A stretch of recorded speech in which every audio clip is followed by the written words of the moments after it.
This is Democracy Now!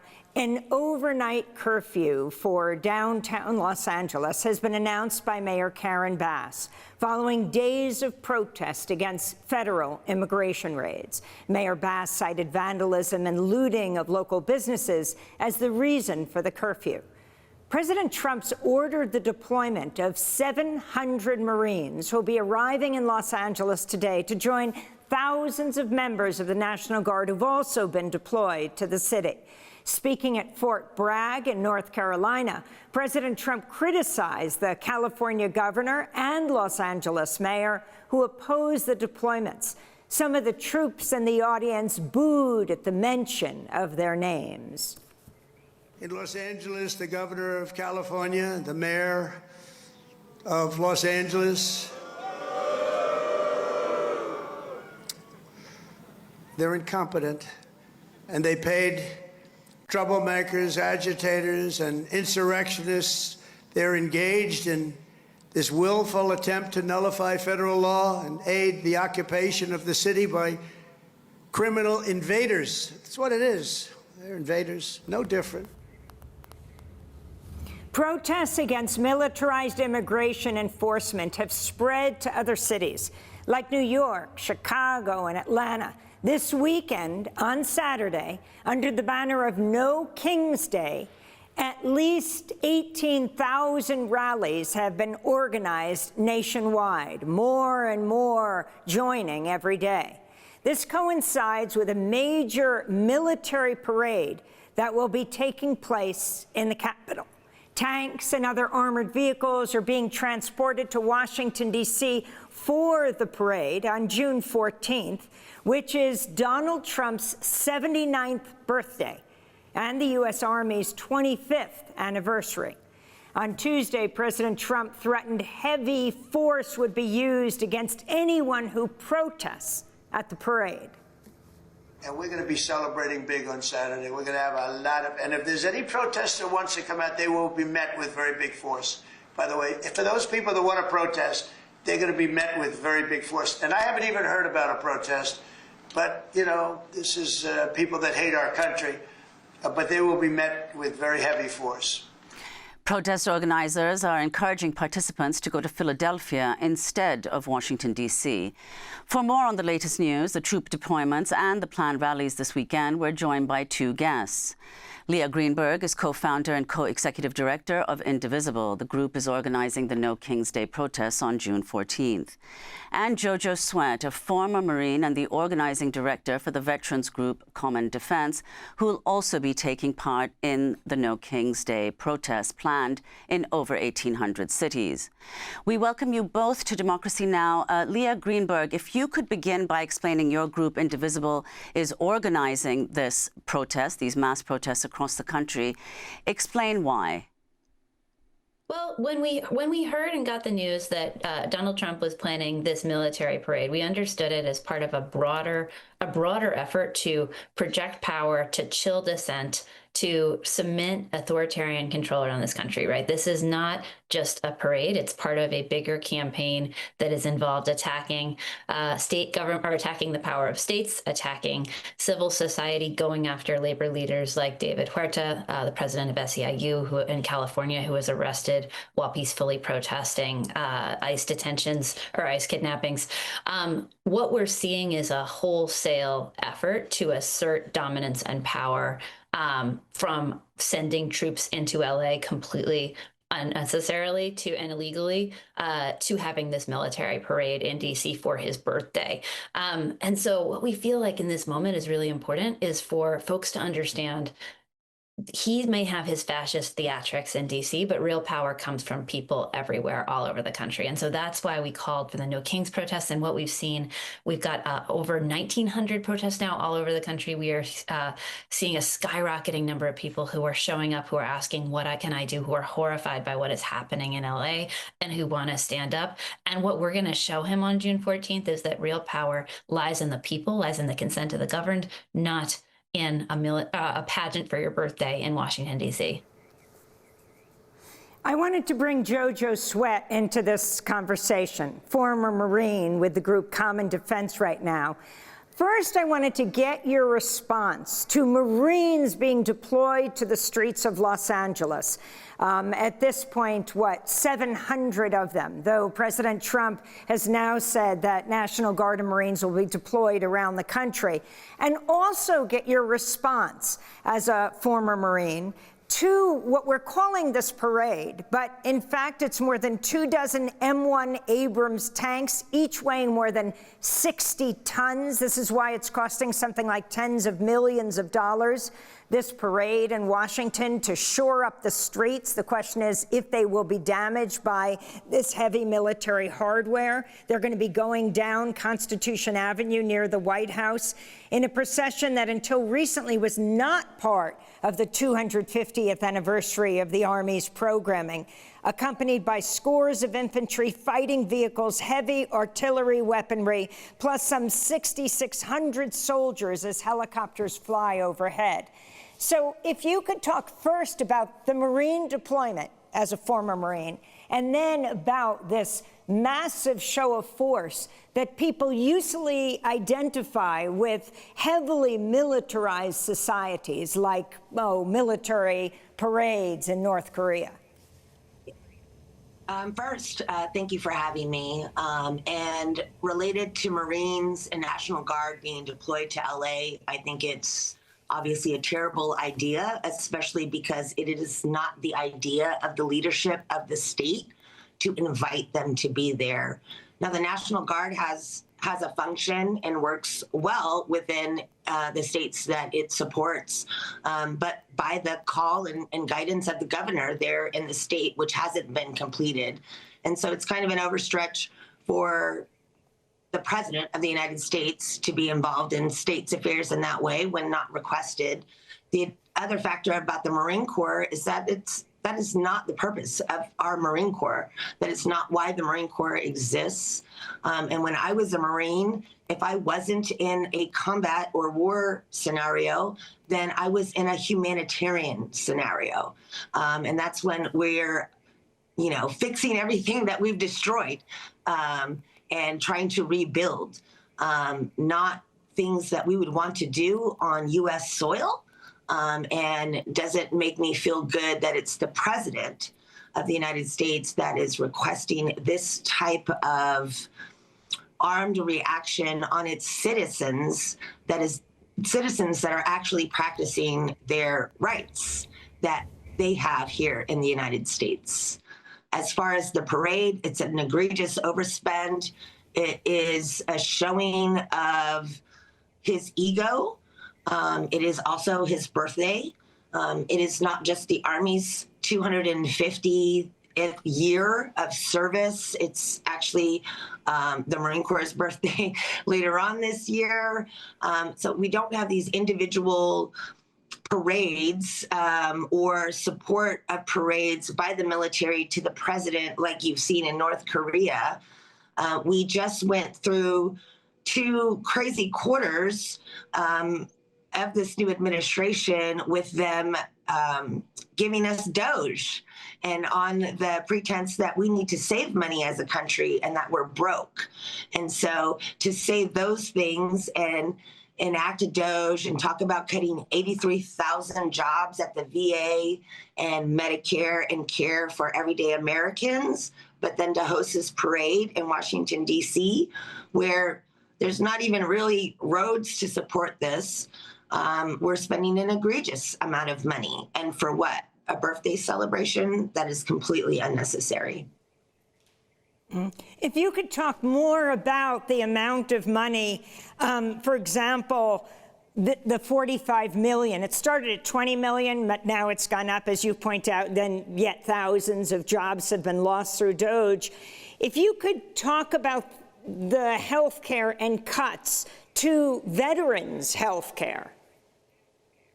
Yeah, these cuts to veterans' healthcare are already showing up, actually, especially in rural communities or with veterans that are using specialty services specifically for cancer treatment.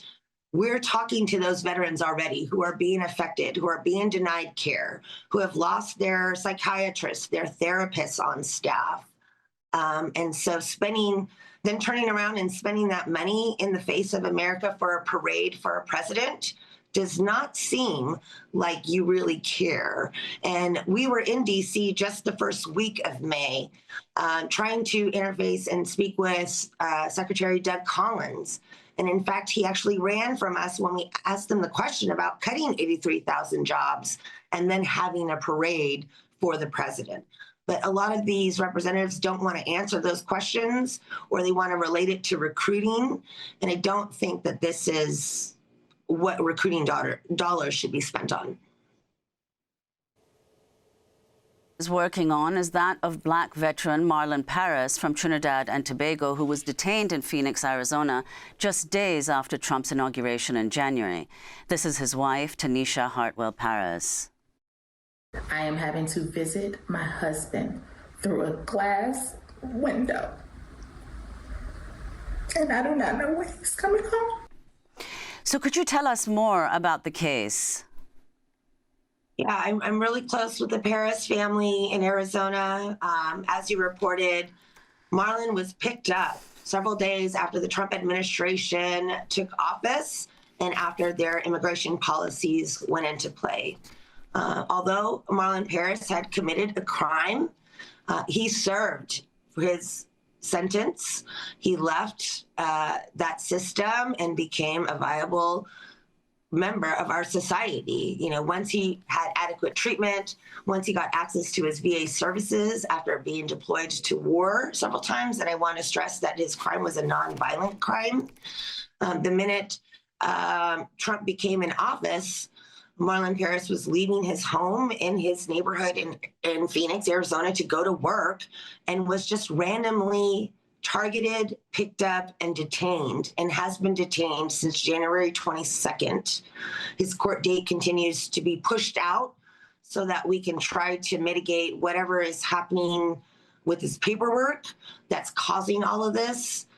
There are been many missteps that have happened within his immigration process, but one thing that we know for sure is that he has a letter of no interest, which is a letter that you get when any situation comes up in your life where you're eligible for deportation. So he got that no interest letter at the end of his court case and serving his time.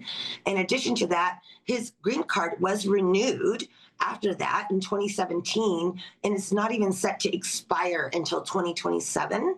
But there was an error when he was coming back from vacation into the United States in 2023, I believe, and they confiscated his green card. And he's been trying to reobtain his green card through legal representation since that happened. He was allowed re-entry into the country, but they took away his documents. And in the fight to try to get those back, suddenly this man has been detained under the new administration, and we haven't been able to rectify the situation. And he's currently detained in Florence, and our next court date is in August. So if you could explain more fully, JoJo, about the number of people who go into the military hoping it will help them become U.S. citizens, and yet seeing that people are being deported after they have served in the U.S. military. Yeah, it's thousands. I was actually a recruiter during the time that we were recruiting for the Forever Wars when I came back from that war. And so I was a recruiter in Denver, Colorado from late 2003 to 2006.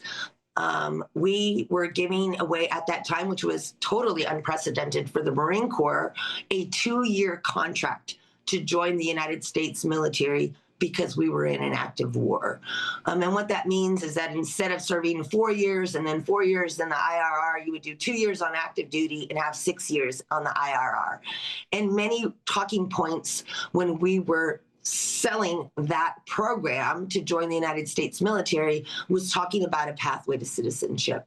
As a recruiter and somebody who used to have to compile all the documents of anybody that I needed to enter into the Marine Corps and send to the MEPS, it floored me to discover that after the MEPS and medical process and verifying who you are as a person of entry into the service, generally the buck stops there. And it becomes then the onus of the service member to find the way for that pathway to citizenship.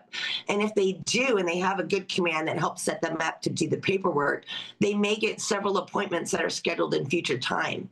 And then when that service member deploys or gets reassigned, that is the farthest thing from their mind, because in their mind, they're thinking, well, I joined the service with a pathway to citizenship. They have all my documents. They know everything about me. They must be taking care of it. When in fact, the United States military has no impact or no design on helping you actually get that citizenship. So unfortunately, a lot of people leave the service thinking, I'm a US citizen because I served in the United States military. And I have this beautiful document called the DD-214. And when in fact, that is not the case. And when they find themselves in a situation that makes them eligible for deportation, that is generally when they find out that they are eligible for deportation and are not a US citizen. So, Leah Greenberg, let's go back to the resistance to Trump, what Trump is doing, the protests that you have planned across the country, the No King's Day protests. I mean, in this case, the military parade that's happening on Saturday is one he wanted to have during his first term, inspired in 2017 by the Bastille Day parade that he witnessed in France. But at the time, D.C. officials and the military resisted, with Defense Secretary at the time, Jim Mattis, reportedly saying that he would rather, quote, swallow acid. So if you could talk about what you see as greater capitulation now to Trump among government and military officials. I think you're speaking to a phenomenon that we're seeing across all facets of society, which is that in 2017, there was a resistance to Trump from a bunch of different places, right? Everyone from federal employees to members of his own party, sometimes to the state and city governments, to business, media, corporations, higher education. Folks pushed back and held up like whatever little corner of the norms of liberal democracy that they were supposed to hold up. And what we've seen this time around, that I think has been one of the dominant themes of the last 6 months, has been just an enormous degree of people obeying in advance, people treating Trump as the new normal and trying to, go along to comply to secure their own safety and position in under this would-be dictator. And this is what we talk about when we talk about this internally. We talk about the aura of inevitability, the idea that this guy is in power, he's gonna stay in power. You just gotta make your peace with it and figure out how to secure your own safety.